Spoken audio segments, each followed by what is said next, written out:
Assalamualaikum warahmatullahi wabarakatuh. Di sini saya akan menjelaskan tentang evaluasi usaha budidaya ikan patin yang disusun oleh Siti Kozaima NIM 1701020 dan saya Azmi Fari Agusta NIM 180102016 dan rekan-rekan saya Yusril NIM 1701020, Anfa Umazida NIM 180102018, dan yang terakhir Didin 180102019.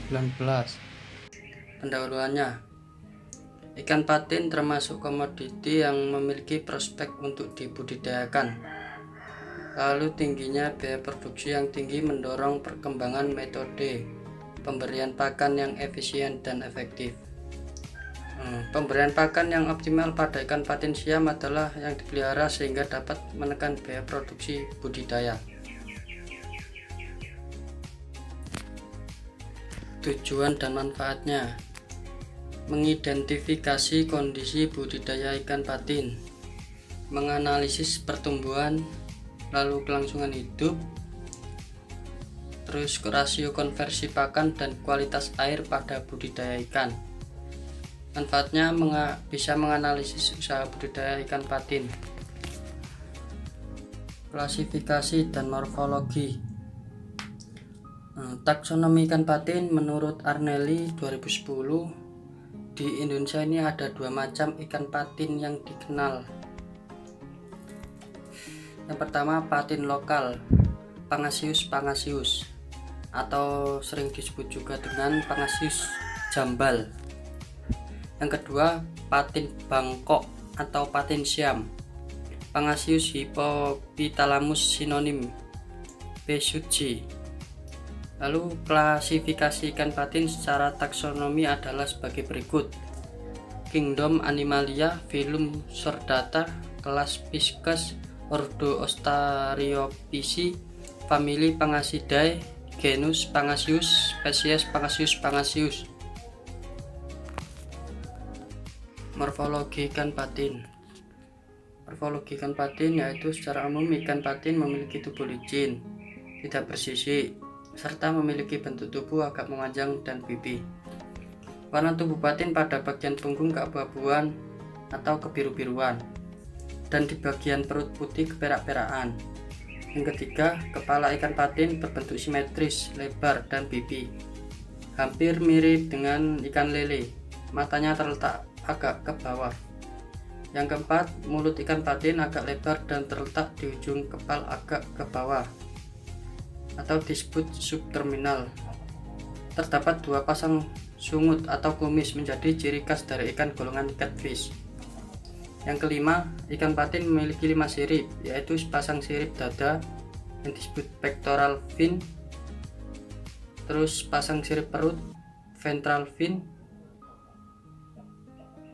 sebuah sirip.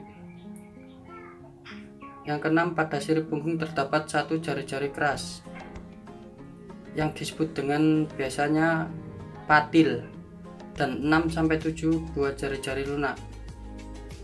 Yang ketujuh, daging yang berwarna putih dan bobot tubuh yang besar. Yang terakhir, ikan patin termasuk ikan yang beraktivitas pada malam hari atau habitat dan penyebaran ikan patin. Ikan patin ini di alam penyebarannya geografis, ikan patin cukup luas, hampir di seluruh wilayah Indonesia. Secara alami, ikan ini banyak ditemukan di sungai besar dan berair tenang seperti di Sumatera, di Jawa. Umumnya ikan ini ditemukan di lokasi-lokasi yang tertentu di bagian sungai seperti lubuk atau disebut juga lembah sungai yang dalam. Ikan patin bersifat nokturnal. Patin ini suka bersembunyi di dalam liang-liang di tepi sungai, habitat hidupnya dan termasuk ikan dasar. Hal ini bisa dilihat dari bentuk mulutnya yang agak ke bawah. Siklus hidup ikan patin. Dalam menjalani hidupnya mengalami perkembangan atau fase yang akan dijalaninya selama beberapa waktu sampai akhirnya dapat dikonsumsi ataupun dijadikan induk untuk menghasilkan benih-benih yang berkualitas.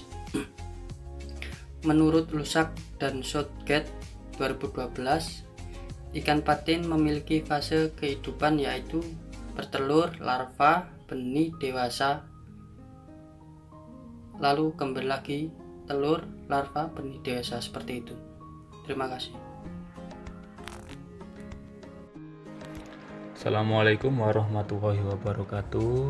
Di sini saya akan melanjutkan presentasi dari teman-teman makanan dan kebiasaan makan ikan patin. Ikan patin mempunyai sifat yang termasuk omnivora atau tergolong ikan pemakan segalanya. Malam hari ia akan mencari makan renik yang terdiri atas cacing, serangga, udang sungai, jenis-jenis siput, dan biji-bijian. Dari sifat makannya, ikan ini juga tergolong ikan yang sangat rakus karena jumlah pakan yang sangat besar. Sedangkan untuk larva ikan patin yang dipelihara pada kolam-kolam akuarium dapat diberikan makanan alami seperti Artemia untuk memenuhi kebutuhan hidupnya. Mas Wira 2009. Untuk teknik budidaya ikan patin relatif sangat mudah. Teknik budidaya ikan patin relatif mudah. Budidaya ikan patin memerlukan beberapa persyaratan dan kondisi lingkungan yang optimal bagi pertumbuhan dan perkembangan, antara lain yaitu lokasi, tanah liat yang berlempung, kualitas harus diperhatikan. Untuk kemiringan tanah itu 3-5%. Pemupukan biasanya menggunakan pupuk urea dan pupuk kandang. Untuk penebaran benih itu melalui proses aklimatisasi. Pemberian pakan itu dihitung dari 3-5% dari bobot ikan patin.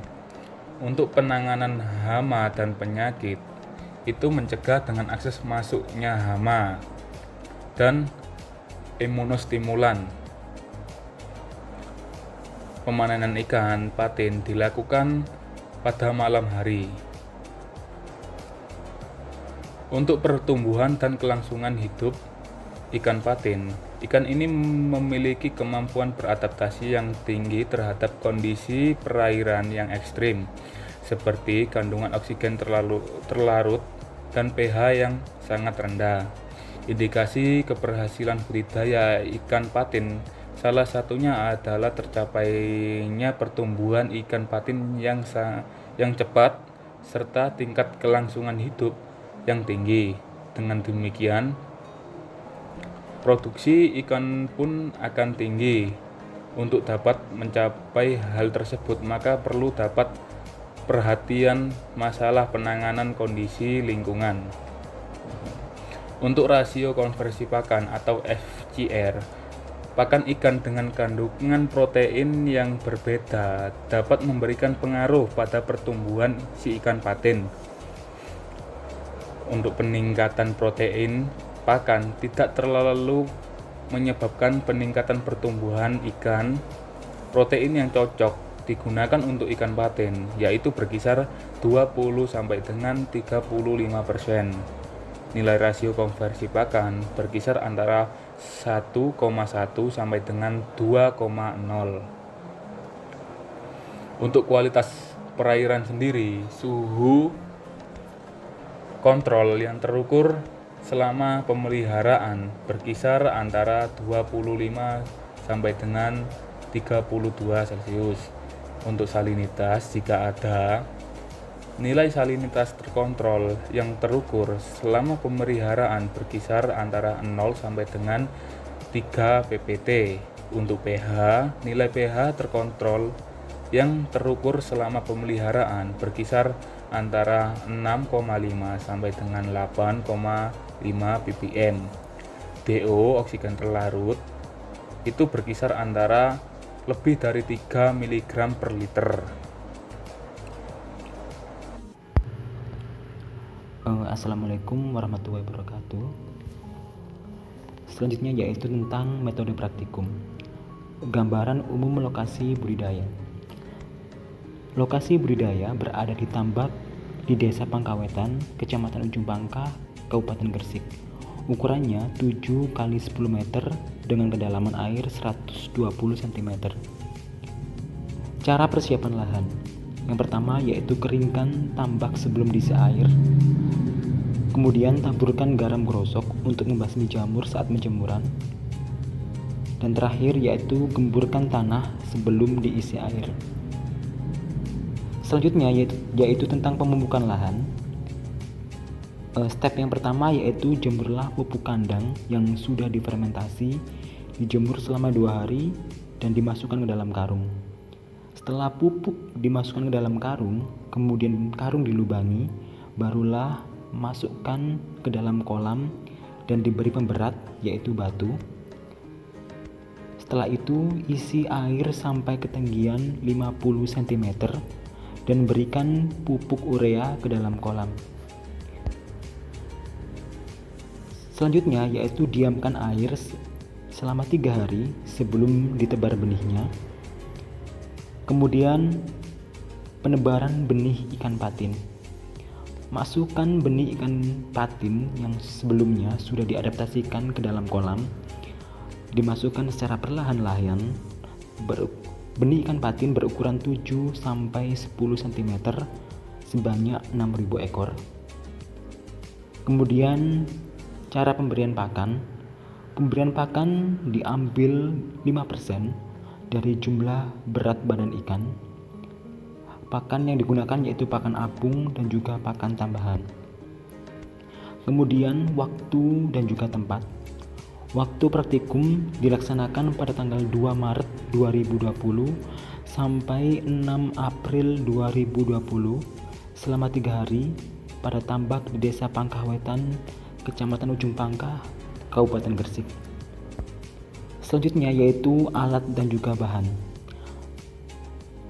Alat yang pertama yaitu tambak pemeliharaan yang berfungsi untuk membudidayakan atau membesarkan ikan patin. Yang kedua yaitu inlet untuk pintu masuk air. Yang ketiga outlet untuk pembuangan air.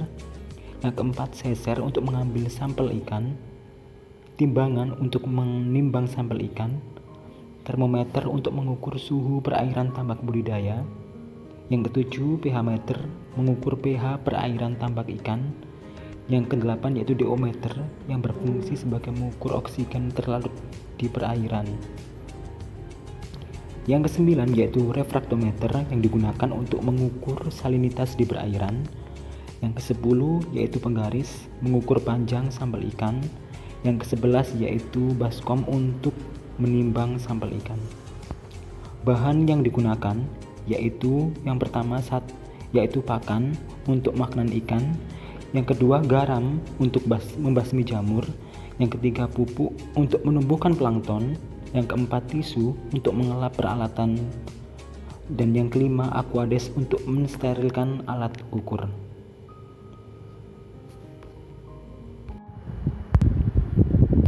Selanjutnya yaitu parameter pengamatan. Penimbangan sampel ikan patin digunakan untuk menghitung dan juga mengukur dan juga untuk mengetahui pertumbuhan mutlak, laju pertumbuhan harian, kelangsungan hidup, rasio konversi pakan dengan rumus-rumus berikut. Yang pertama yaitu rumus pertumbuhan mutlak, yaitu berat akhir dikurangi berat awal. Kelangsungan hidup atau SR, survival rate, yaitu jumlah ikan di akhir pengamatan dibagi jumlah ikan tebar awal dikalikan 100. Selanjutnya yaitu rumus laju pertumbuhan harian, persentase per hari, yaitu berat akhir dikurangi berat awal dibagi waktu pemeliharaan, yaitu 35 hari dikalikan 100. Dan juga rumus yang terakhir yaitu rasio konversi pakan FCR, yaitu berat pakan kali jumlah hari pengamatan dibagi berat akhir dikurangi berat awal. Terima kasih. Kualitas air yaitu ada 4. Ada suhu, pH, DO, dan salinitas. Berikut adalah tabel hasil dan pembahasan. Kita mengamati 150 ekor ikan patin yang akan dibudidayakan dengan memberi sebagian lahan tambang dengan pembatas 1,5 kali 3 meter untuk kontrol praktikum kita dengan hasil sebagai berikut ini. Pertumbuhan mutlak. Hasil pertumbuhan mutlak didapat dari berikut. Selanjutnya, rata-rata pertumbuhan mutlak yang didapatkan yaitu 46,43. Untuk laju pertumbuhan harian, rata-rata yang didapatkan yaitu 5,682. Untuk kelangsungan hidup, rata-rata yang didapatkan yaitu 88%. Untuk rasio konversi pakan, rata-rata yang didapatkan yaitu 2,02. Kualitas air. Berikut ada tabel kualitas air yang diukur selama 35 hari. Kisaran suhu yaitu 26 sampai 30. Untuk salinitas 0 sampai 2 ppt. Untuk pH 6,8 sampai 8,3, DO 3,0 sampai 5,5. Kualitas air tersebut masih di kisaran yang baik untuk pertumbuhan ikan patin. Analisis usaha. Jenis usaha pembesaran ikan patin. Luas kolam 7 x 10 meter, kedalaman air 120 cm. Waktu pemeliharaan 6 bulan dengan sistem semi intensif. Ukuran bibit 7 sampai 10 cm. Ukuran panen 0,25 kg per ekor. Pada tebar 6.000 ekor, sintasan 85%, konversi pakan atau FCR 2, debit air lebih dari 10 liter per detik, harga bibit 150 per ekor, harga pakan 6.500 per kilo, harga ikan konsumsi 25.500 per kilo. Biaya tetap, tambak pemeliharaan jumlah 1 unit dengan harga 1.500.000.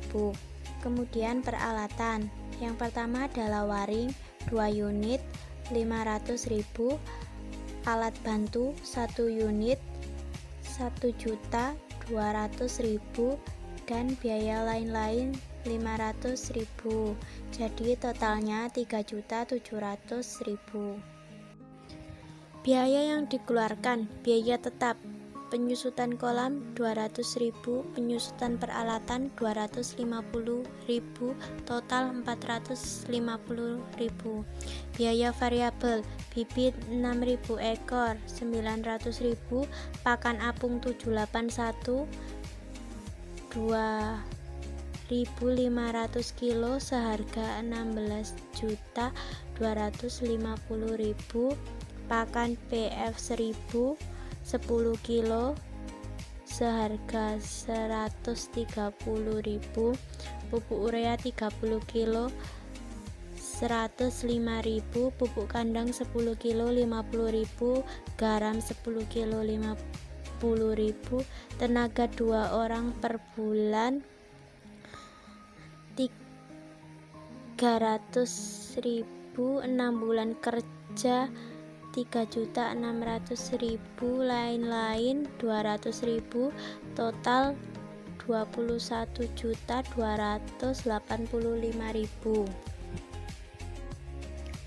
Total biaya keseluruhan 3.700.000 ditambah 450.000 ditambah 21.285.000, jadi totalnya 25.030.000.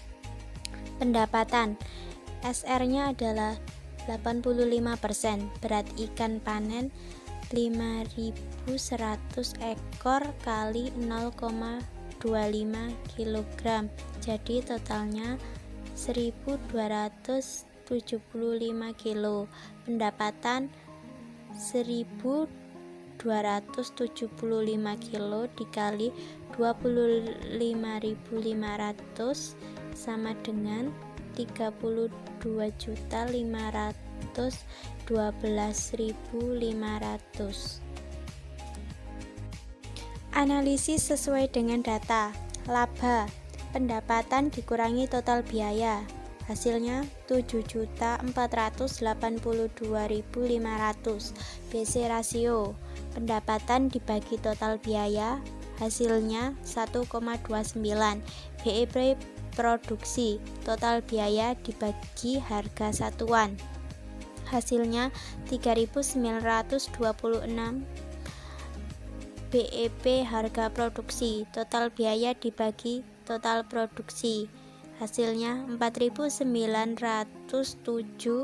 Pengembalian modal siklus, total biaya dibagi laba, hasilnya 3,34. Efisiensi penggunaan modal, laba dibagi total biaya dikali 100, hasilnya 29,89%. Terima kasih, sekian presentasi dari kelompok kami, kurang lebihnya kami mohon maaf. Wassalamualaikum warahmatullahi wabarakatuh.